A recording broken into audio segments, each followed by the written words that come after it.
Assalamualaikum warahmatullahi wabarakatuh. Salam SMK, SMK bisa, SMK hebat, SMK berkarakter. Apa kabar Anda Ibu semua? Semoga selalu dalam keadaan sehat walafiat, selalu dalam lindungan Allah Subhanahu wa taala dan selalu dalam lindungan Tuhan yang Maha Esa. Nah, kali ini kita masih belajar dengan materi atau bab corak kehidupan dan hasil-hasil budaya masa praaksara di Indonesia. Nah, masih ingat nggak materi minggu yang lalu? Yaitu tentang praaksara. Apa sih yang dimaksud dengan praaksara? Ada yang masih ingat? Ya, benar. Praaksara adalah di mana manusia belum mengenal tulisan.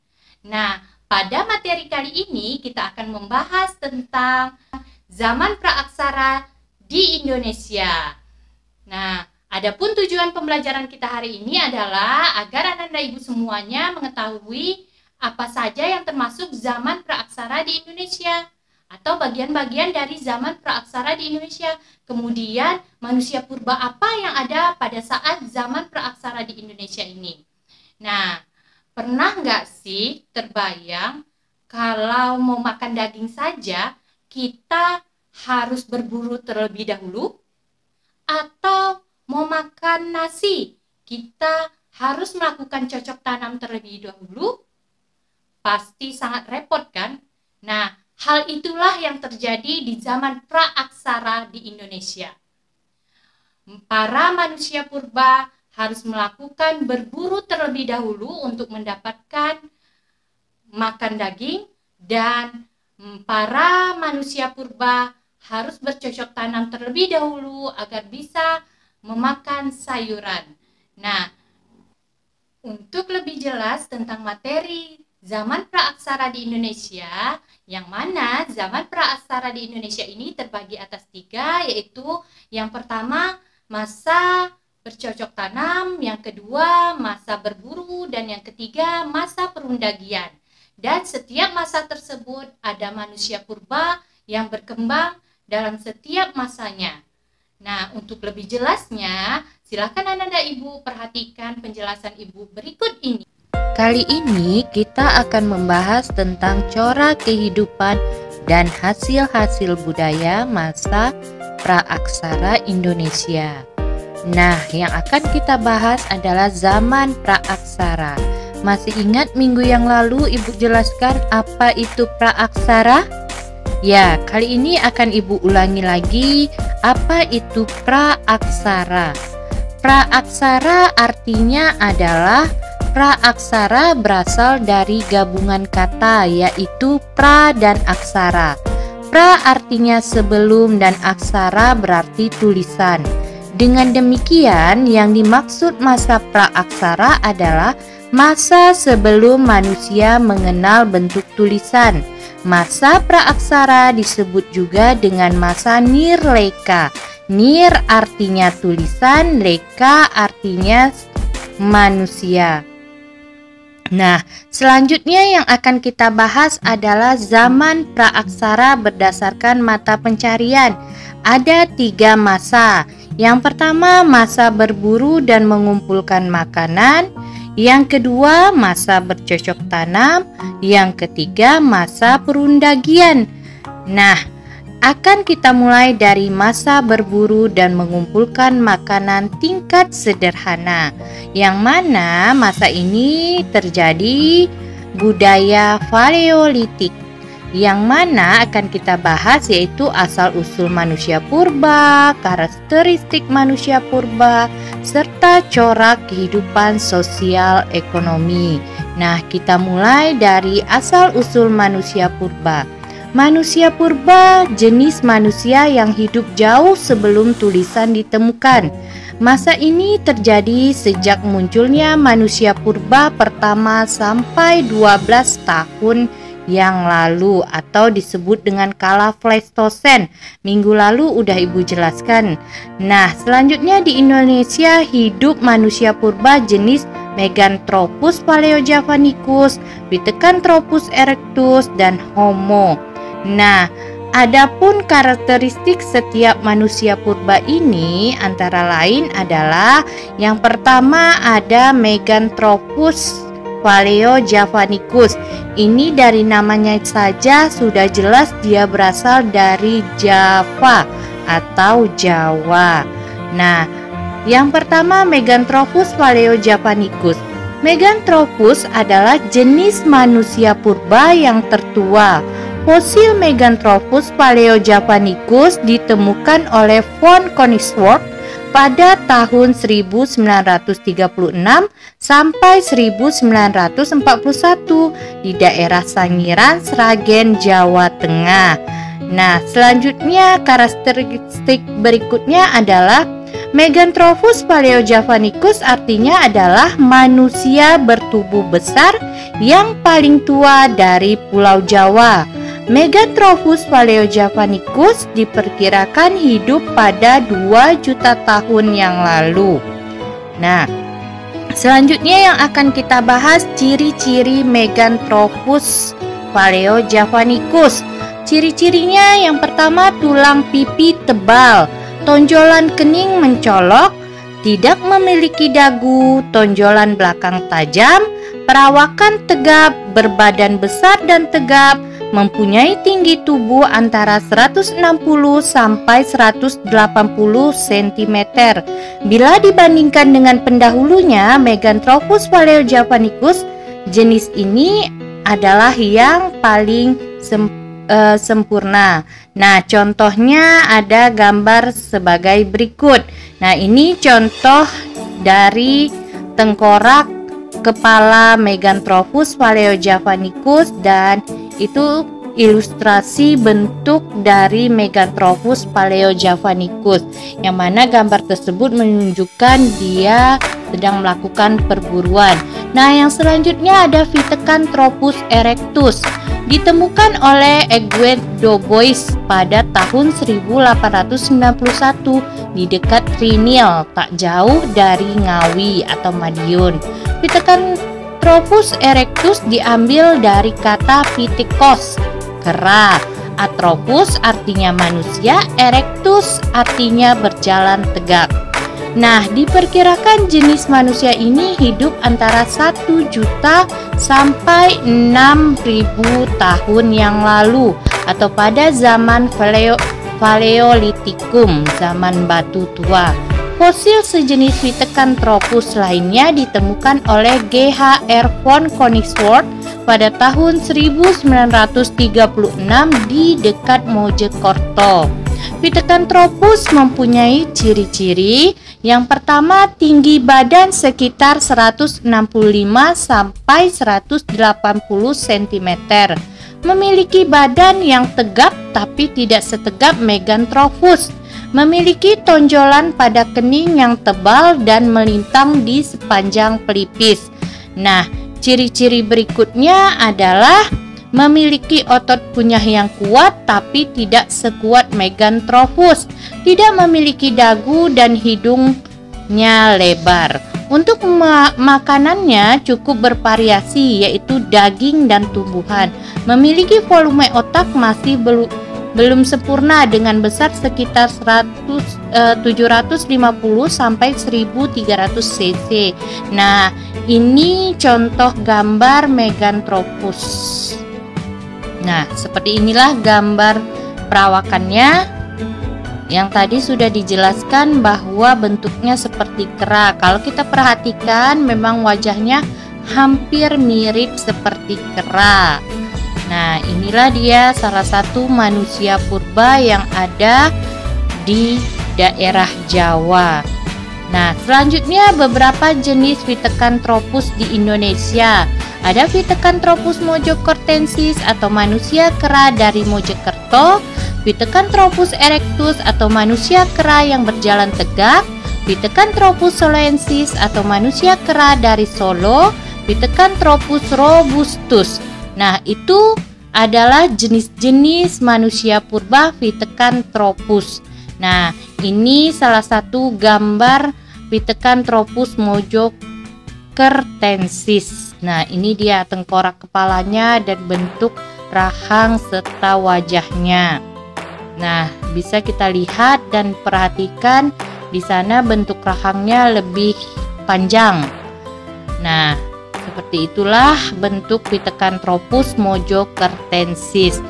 Nah, yang mana Pithecanthropus mojokertensis atau manusia kera dari Mojokerto ini berupa tengkorak anak-anak. Tempat penemuan Mojokerto lebih lembah Sungai Brantas.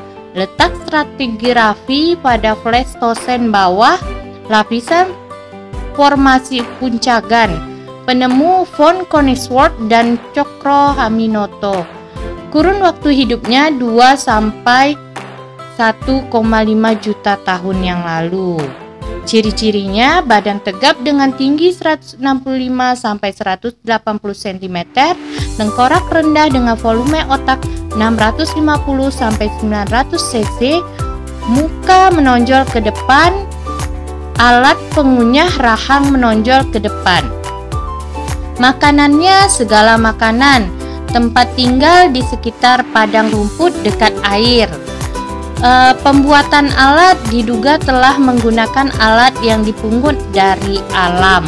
Nah, itu ciri-ciri atau kehidupan dari salah satu manusia purba.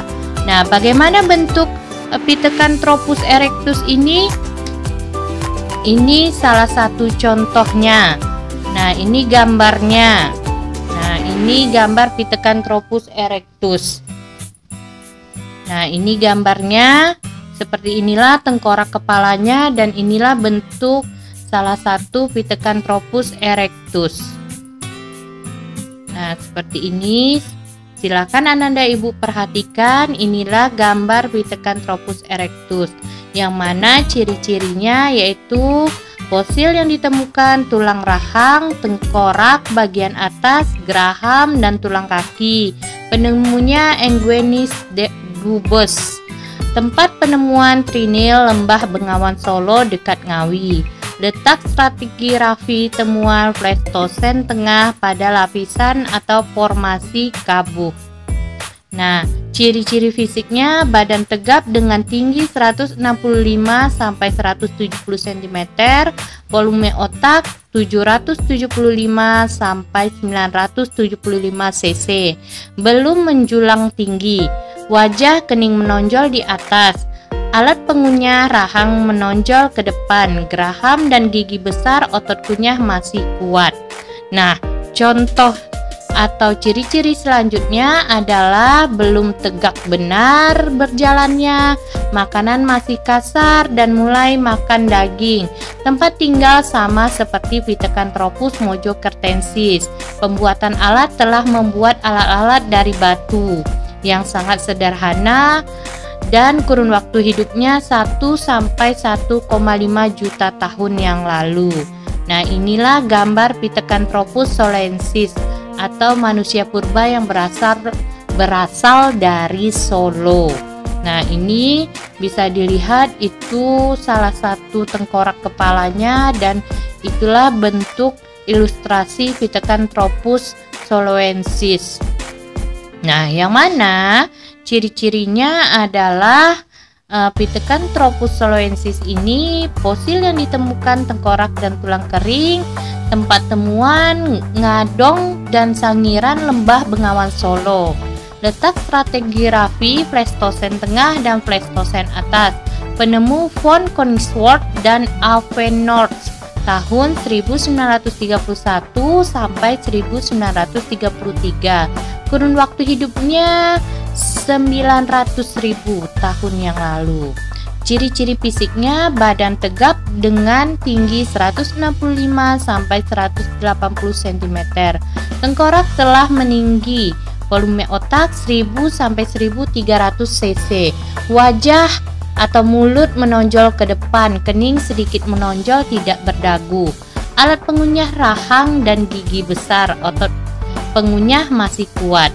Nah, makanannya memakan segala makanan, telah mengolah makanan. Tempat tinggalnya sama seperti jenis Pithecanthropus lainnya. Pembuatan alat diduga telah menggunakan api dan alat buruan lainnya. Nah, yang selanjutnya akan kita bahas adalah tentang Pithecanthropus robustus. Nah, Pithecanthropus robustus ditemukan oleh von Koningswald.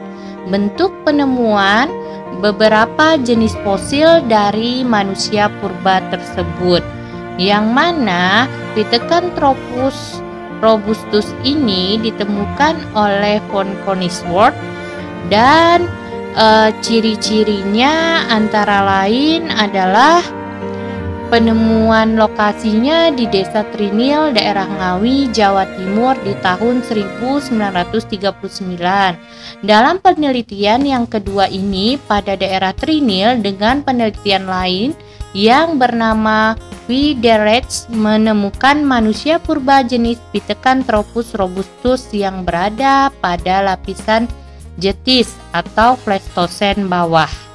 Nah, ini gambar Pithecanthropus robustus. Nah, inilah contoh gambarnya. Ada tengkorak kepalanya dan ilustrasi Pithecanthropus robustus. Nah, seperti itulah gambar manusia purba Pithecanthropus robustus. Nah, bisa diperhatikan, silahkan Ananda Ibu perhatikan gambar ilustrasinya. Nah, yang selanjutnya kita bahas adalah manusia purba jenis Homo. Ini adalah fosil manusia purba jenis ini merupakan fosil yang paling muda. Jika dilihat dari usianya, jika dibandingkan fosil manusia purba jenis lainnya.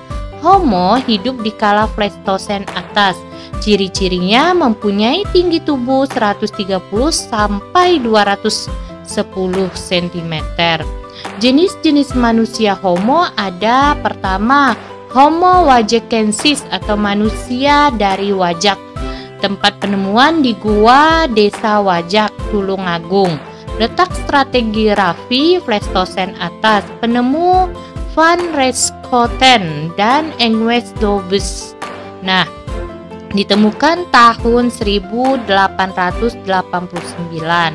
Jenis-jenis manusia Homo yang berikutnya mempunyai ciri-ciri. Homo wajakensis ini mempunyai ciri-ciri badan tegap dengan tinggi 130 sampai 210 cm, volume otak 1000 sampai 2000 cc, wajah muka datar, pipi menonjol ke samping, sudah berdagu.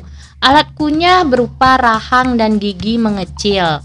Nah, kurun waktu hidupnya 40.000 sampai 25.000 tahun yang lalu. Tempat tinggalnya di gua-gua. Pembuatan alat serpih, bilah, alat tulang, kapak primbas. Nah, itulah yang Homo wajakensis buat untuk berburu. Ada alat serpih, bilah, alat tunggal, kapak primbas. Nah, ada Homo yang kedua, ada Homo sloensis. Fosilnya ditemukan oleh Terhar dan Overnoot tahun 1933 sampai 1934 di daerah Gandong, Lembah Bengawan, Solo. Homo sloensis mempunyai ciri-ciri sama dengan Homo wajakensis. Apa ciri-cirinya? Homo sapiens Austromelanesoid. Fosilnya ditemukan di Aceh Timur, di Bukit Kerang Langsa dan Tamiang, Sumatera Timur. Di Jawa ditemukan di Gua Lawa, Sampung Ponorogo. Di NTT di Gua Liang Toge, Liang Momer, dan Liang Panas Flores. Nah, yang selanjutnya akan kita bahas adalah tentang Homo yang lainnya. Ciri-ciri Homo sapiens berikutnya adalah muka sedang, rahang menonjol ke depan, kening rata, hidung lebar. Alat pengunyahnya geraham dan gigi relatif besar. Otot mengunyah relatif kuat. Cara berjalannya tegak sempurna. Nah, kemudian yang keempat ada Homo sapiens mongoloid. Fosilnya ditemukan di Sulawesi Selatan, di Gua Cakondo, Uleleba, Balisau, Karasa, Gua Sopeng, dan lainnya. Letak stratigrafi temuan lapisan Holosen. Kurun waktu hidupnya 10.000 tahun yang lalu. Ciri-cirinya berjalan tegap. Makanannya memakan segala makanan. Teknik mengolah makanan sangat maju. Tempat tinggal di gua-gua. Pembuatan alat membuat alat serpih, mata panah bergerigi. Telah mengenal seni atau melukis pada dinding gua. Nah, yang akan kita bahas selanjutnya adalah Homo florensis. Jenis Homo ini memiliki ciri-ciri muka lebar dengan hidung yang lebar, mulutnya menonjol, dahinya juga masih menonjol, sekalipun tidak seperti jenis Pithecanthropus. Bentuk fisiknya sudah seperti manusia sekarang. Tingginya 130 sampai 210 cm. Berat badan 30 sampai 150 kg. Nah, ini salah satu bentuk Homo florensis. Seperti inilah kira-kira manusia purba Homo florensis. Nah, bisa diperhatikan salah satu contohnya seperti ini. Inilah dia manusia purba Homo florensis. Yang selanjutnya akan kita bahas adalah kehidupan sosial ekonomi manusia purba. Bagaimana kehidupan sosial ekonominya? Corak kehidupan mereka yaitu berburu dan mengumpulkan makanan. Pada masa ini mereka mampu membuat alat-alat dari tulang dan kulit kerang. Tempat tinggal secara tidak tetap atau disebut dengan nomaden. Jadi tempat tinggalnya berpindah-pindah, itu disebut dengan nomaden. Yang akan kita bahas selanjutnya adalah masa berburu dan mengumpulkan makanan tingkat sederhana. Yang mana ini terjadi budaya Mesolitik. Nah, kita bahas tentang asal-usul manusia purbanya, karakteristik manusia purbanya, lalu corak kehidupan sosial ekonominya. Nah, bagaimana pada masa ini manusia purba apa yang ada? Yang pertama, asal-usul manusia purba terjadi pada zaman batu tengah Mesolitikum. Alat berburu masih terbuat dari batu yang masih kasar. Zaman ini adalah zaman peralihan antara zaman batu tua dan zaman batu muda. Masa ini terjadi antara 10.000 sampai 2.500 tahun yang lalu atau pada masa Holosen. Budaya Mesolitik, corak kehidupan sosial ekonominya dapat dilihat pada zaman ini. Mereka membuat alat-alat dari batu, tulang, dan kulit kerang.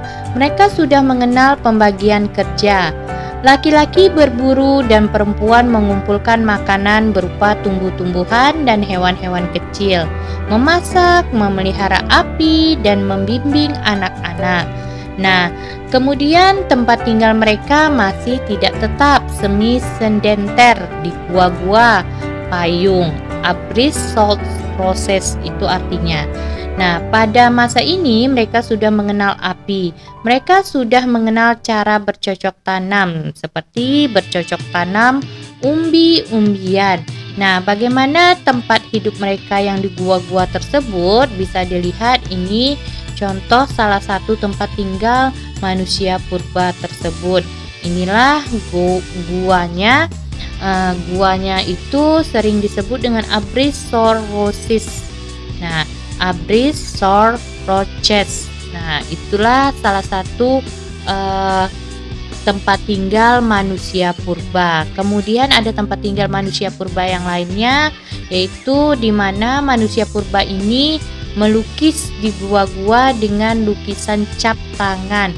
Nah, itu salah satu simbol untuk mereka berkomunikasi, karena ini adalah zaman praaksara atau zaman di mana manusia belum mengenal tulisan. Makanya manusia akan melakukan komunikasi melalui simbol. Nah, salah satu simbolnya adalah cap tangan di gua-gua. Kemudian budaya Mesolitik.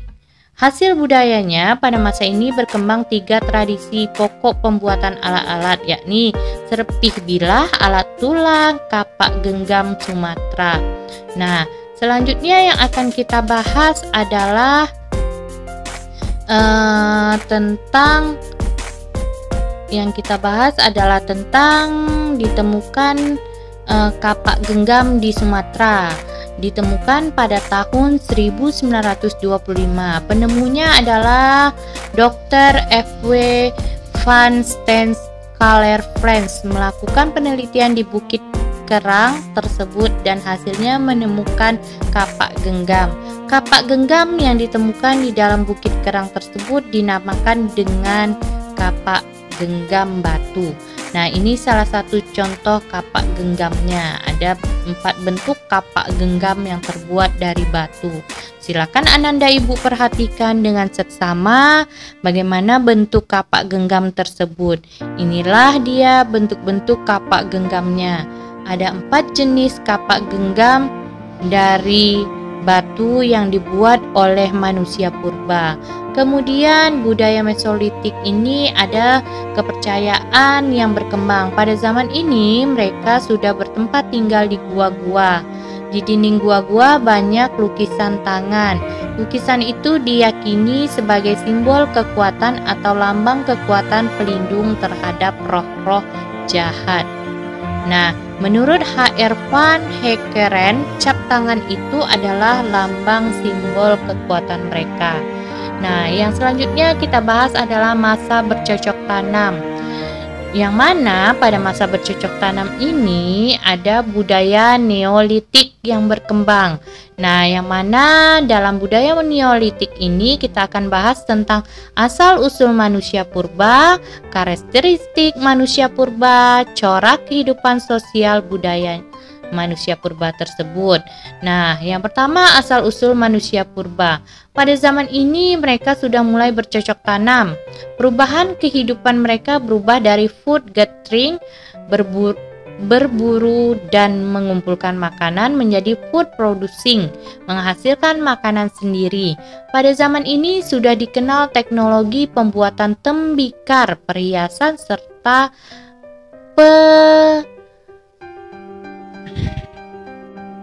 ciri-ciri berikutnya terjadinya perubahan dari mengumpulkan makanan food gathering menjadi menghasilkan makanan food producing. Perubahan dari kehidupan nomaden menjadi menetap. Mereka menghasilkan makanan dengan cara bercocok tanam dan berternak, meskipun dalam taraf yang masih sangat sederhana. Hasil-hasil budaya masa Neolitik ini adalah kapak persegi.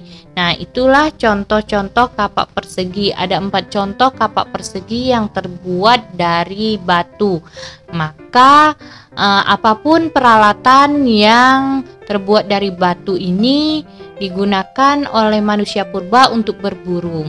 Nah, yang pertama ada kapak lonjong. Kapak ini mempunyai penampang yang berbentuk lonjong, oleh karena itu dinamakan kapak lonjong. Ujungnya agak lancip sehingga dapat dipasang tangkai. Kapak ini mempunyai 2 ukuran, yaitu ukuran kecil dan besar. Di Indonesia, kapak ini ditemukan di Pulau Sulawesi, Pulau Flores, Pulau Maluku. Nah, inilah contoh kapak lonjong. Dari bentuknya saja sudah terlihat lonjong. Nah, kapak ini terbuat dari batu. Maka masa ini disebut dengan masa batu Buddha. Nah, jadi semua peralatan untuk berburu manusia purba terbuat dari batu. Nah, salah satunya adalah kapak lonjong ini, bentuknya lonjong. Nah, selanjutnya ada gerabah. Mempunyai fungsi sebagai wadah atau tempat untuk keperluan rumah tangga. Gerabah juga berfungsi sebagai tempat untuk menyimpan tulang belulang manusia seperti di wilayah Pulau Jawa bagian selatan atau pantai selatan. Di Bali sebagai bekal kubur dan juga ada yang digunakan sebagai kandang lembu di wilayah Banyuwangi dan Sumba. Nah, ini dia bentuk gerabah. Nah, bentuknya seperti kendi ya, yang terbuat, kalau kendi kan terbuatnya dari tanah liat, tapi kalau gerabah ini terbuat dari batu. Nah, inilah bentuk gerabah yang terbuat dari batu, yang diukir sedemikian rupa oleh manusia purba Nah, kemudian yang kita bahas adalah pakaian dari kulit kayu. Manusia purba akhirnya mengenal pakaian dan mereka menggunakan pakaian dari kulit kayu. Manusia pada masa ini adalah masa Neolitik.